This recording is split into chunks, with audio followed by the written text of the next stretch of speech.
शौरा के बहते हुए गालों में आंसुओं से होकर नीचे गिरने लगती है। रूहान, जो कि वॉशरूम से अभी निकला था, वह शौरा के बंद आंखों से बहते आंसुओं को देखकर उसके पास दौड़ कर जाता है। रूहान शौरा के आंसुओं को पोंछकर गले लगा लेता है। शौरा रूहान को टाइटली पकड़कर जोर जोर से रोने लगती है। शौरा बहुत देर तक रोती रहती है। रूहान को तो कुछ समझ ही नहीं आता है कि आखिर शौरा को हुआ तो हुआ क्या है। रूहान शौरा के पीठ को सहलाने लगता है। शौरा वैसे ही रोते रोते सो जाती है। शौरा की कोई हलचल महसूस न होने पर रूहान शौरा को अच्छे से लेटाता है। फिर उसके सर को सहलाते हुए बहुत ही गौर से उसे देखने लगता है। रूहान शौरा को निहार ही रहा था कि तभी उसे किसी की नज़रों की तपिश सी महसूस होती है, तो वह नज़रें उठाए दरवाजे की ओर देखता है, जहाँ पर वंश मुस्कुराते हुए उसे ही देख रहा था। रूहान वंश से नजरें हटाकर शौरा को अच्छी तरह कंबल से कवर करता है। वंश अंदर आते हुए, चलो कोई तो है जिसने तेरे बीते दर्दों को भुला दिया, वरना तूने तो देवदास बनने का ठान लिया था। रूहान वंश के बातों को इग्नोर करके लैपटॉप पर कुछ करने लगता है। वंश रूहान के सामने चेयर पर बैठकर, वैसे तूने क्या फैसला लिया है? कब से मैं शौरा को भाभी बुलाऊं? रूहान लैपटॉप पर टाइप करते ये सीरियस वॉइस में, रूहानी को तूने क्यों किया? यह सुनकर वंश फ्रीज हो जाता है।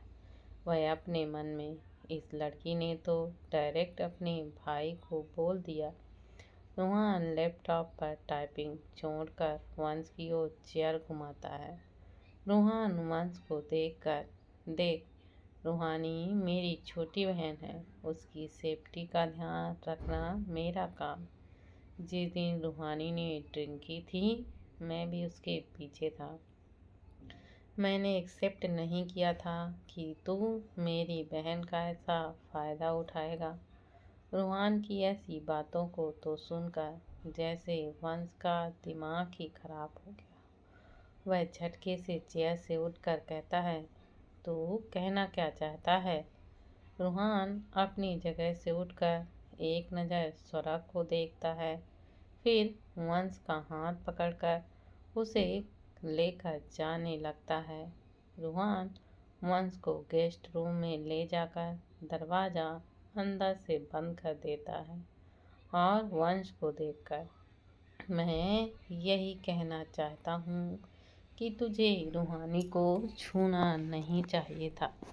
उसके नशे में होने का फ़ायदा नहीं उठाना चाहिए था।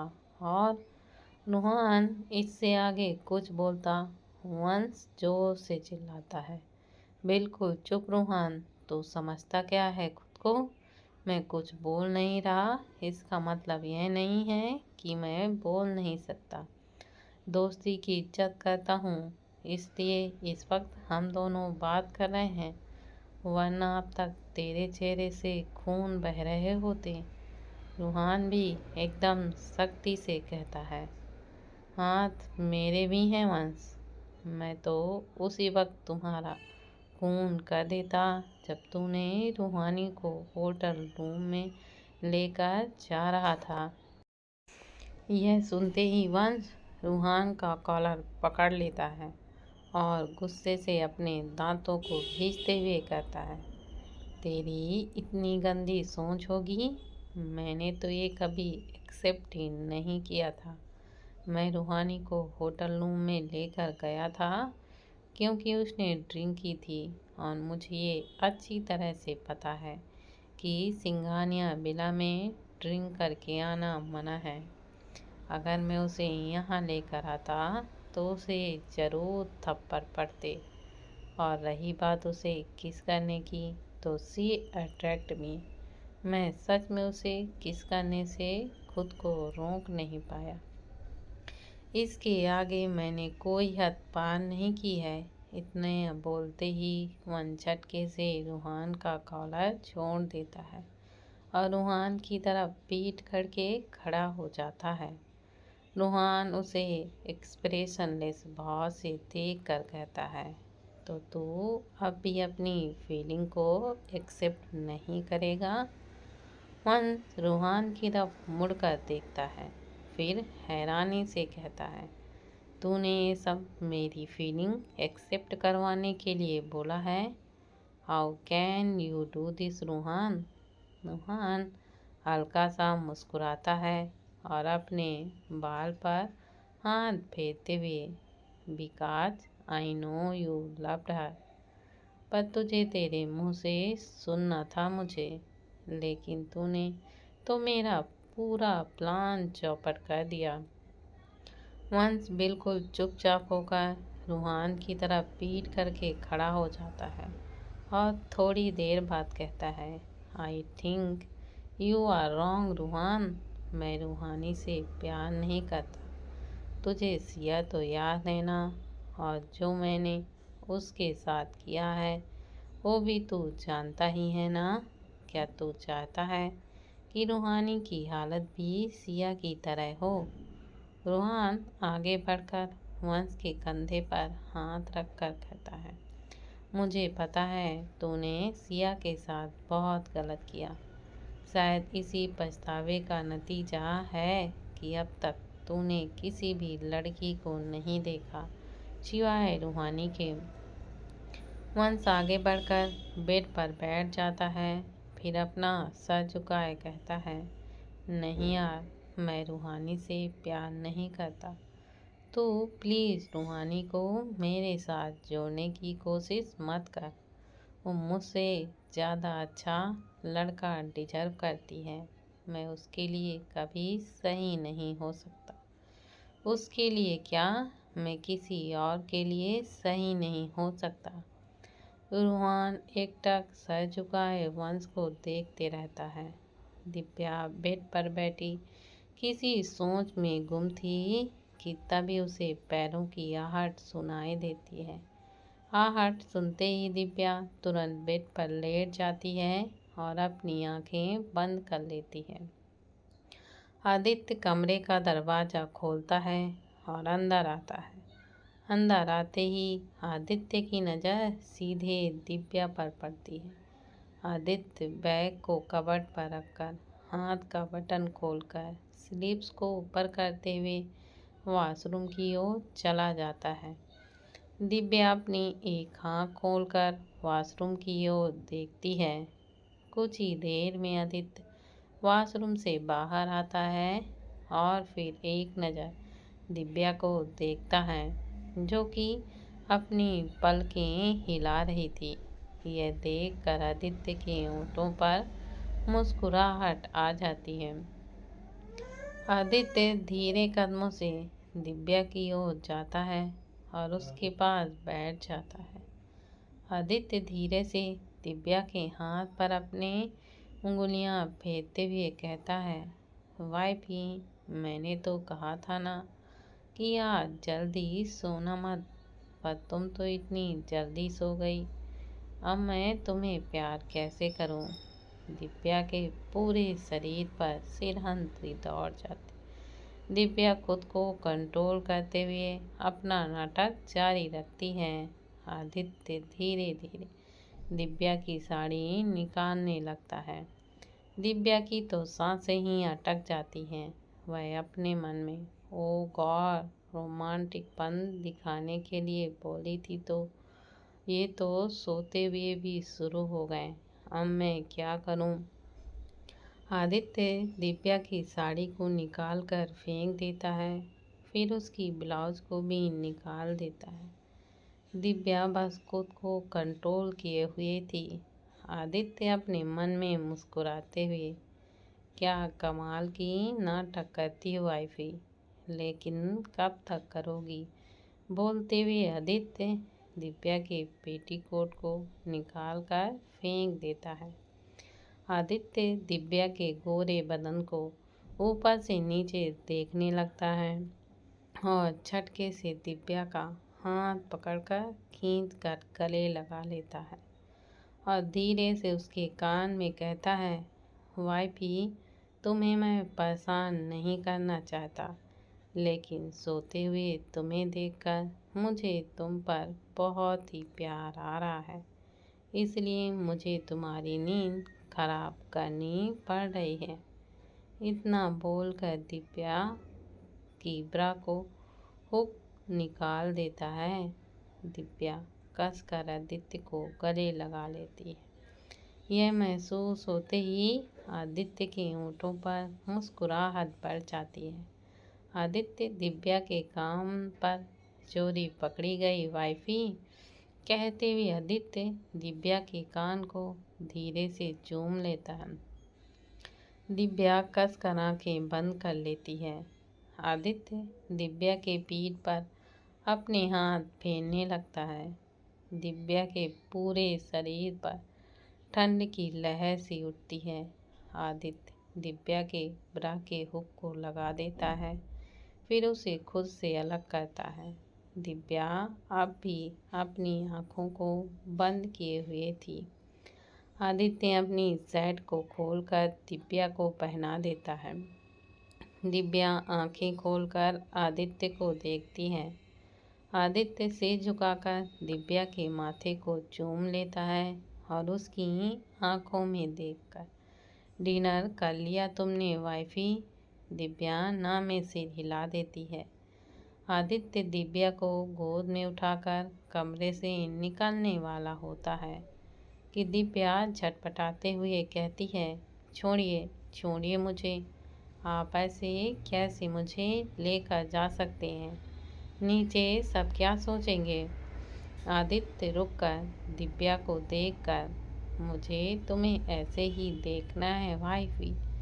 दिव्या इरिटेट होकर, मुझे नहीं देखना, ये आपका रोमांटिकपन, आप इतने बेशर्म कैसे हो सकते हैं? सबके सामने आपने सुबह मुझे एम्बैरेसमेंट कर दिया है। ऐसे माँ के सामने कोई किस करता है भला? आपकी वजह से मैं सर उठा तक नहीं पाई। आदित्य मुस्कुराते हुए दिव्या को देख कर कहता है, मैंने तो पहले ही वार्न किया था वाइफी। इस बार दिव्या कुछ नहीं कहती। आदित्य दिव्या को अपनी गोद से नीचे उतारता है और कॉल करके डिनर कमरे पर ही मंगवा देता है। दोनों साथ में डिनर करते हैं। उसके बाद आदित्य बेड पर लेट जाता है और दिव्या आदित्य के सीने पर सर रख लेती है। दिव्या सामने की ओर देखते हुए, मिस्टर हस्बैंड, मैं आपसे बहुत दिनों से कुछ पूछना चाहती थी, लेकिन कभी वक्त ही नहीं मिलता। आदित्य आंखें बंद किए हुए दिव्या के सर को सहलाते हुए, पूछो। दिव्या सर उठाकर आदित्य को देखते हुए, दादी तो रूमी के बेबी को एक्सेप्ट नहीं कर रही थी, तो फिर अचानक वो कैसे मान गई? और वो लड़की मेरी हमशक्ल जो मेरी ही बहन है, उसका तो बेबी था। मतलब ये है कि वो शादीशुदा थी, तो उसके हस्बैंड तो रहे होंगे ना? क्या वो हमारे बारे में जानते हैं कि मेरी वजह से वो मर गई? दादी अर्जुन और प्रीत के रिश्ते के लिए कैसे मान गई? आई मीन, वो तो राठौर के नाम से ही इतनी नफरत करती थी, तो फिर कैसे? आदित्य आंखें खोलकर दिव्या को देखता है, फिर सीधे सवाल करता है, क्या तुम ये सब सच में जानना चाहती हो? दिव्या जल्दी से हाँ में सिर हिला देती। आदित्य दिव्या को करीब खींचकर, तुम्हें पता है वाइफी, दादी ने मेरी कोई बात नहीं टाली। मैं अगर कुछ बोलूं तो वह कर देती हैं, लेकिन मैं ऐसा कुछ नहीं करता जिससे दादी हर्ट हो जाए। मैं चाहे तो बहुत पहले ही राठौर और सिंघानिया परिवार को मिलने के लिए बोल देता, लेकिन इससे दादी बहुत हर्ट होती। इसलिए मैंने पहले उनके अंदर के दर्द को जाना, फिर अर्जुन भाई के दर्द को उनके सामने रखा कि वह किस तरह से बचपन से प्रीत के प्यार करते हैं। जब बचपन में प्रीत की मौत की खबर आई, तब अर्जुन भाई की हालत मैंने देखी थी। पल पल रोते तड़पते हुए मैंने उन्हें देखा है। फिर जब मुझे ये बात पता चली कि प्रीत ही अर्जुन भाई के बचपन का प्यार है, जो मैंने उनकी सेफ्टी खुद की, उसकी जिसकी किसी को भनक भी नहीं थी, और साथ ही उसने माँ की भी जान बचाई। मैंने तो बस दादी को प्रीत और उसके माँ पापा की बेगुनाह का सबूत दिया, तो बस वो मान गई। और रोमी के बच्चे की बात हो तब मैंने उन्हें थोड़ा हर्ट कर दिया। मैंने बिना बताए डॉक्टर से पहले ही अबॉर्शन कराने के लिए मना कर दिया। पर फिर मैंने दादी को समझा दिया कि गलती उस नन्हे से बच्चे की नहीं है, तो फिर हम उसे क्यों मारें। और रही बात तुम्हारे बहन के हस्बैंड की, तो उससे मैं मिल चुका हूँ। उसे पता तो नहीं है कि ये सब हमारी वजह से हुआ है, लेकिन मैंने इतना देखा है कि वो भी तुम्हारी बहन से बहुत प्यार करता है। उनकी एक बच्ची भी है, उसके जीने की वजह वो बच्ची ही है। मुझे लगता था तुम्हारी बहन गलत है, इसलिए मैंने उसे बचाने की एक बार भी कोशिश नहीं की।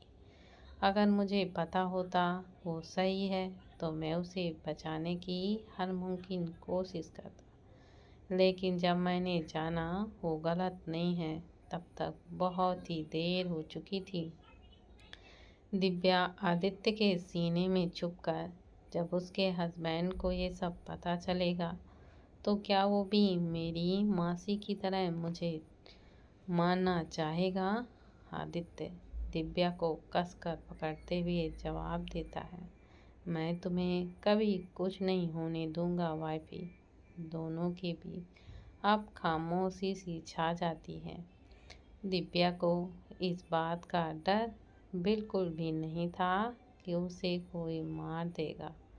उसे डर था तो बस आदित्य से दूर होने का। आदित्य को भी ये सवाल बहुत ही ज़्यादा खटक रही थी कि अगर विक्रम को ये बात पता चली कि नित्या के मरने की वजह दिव्या है, तो क्या वह दुश्मन की तरह उस पर अटैक करेगा, या फिर दोस्त बनकर उनके हालातों को वह समझेगा।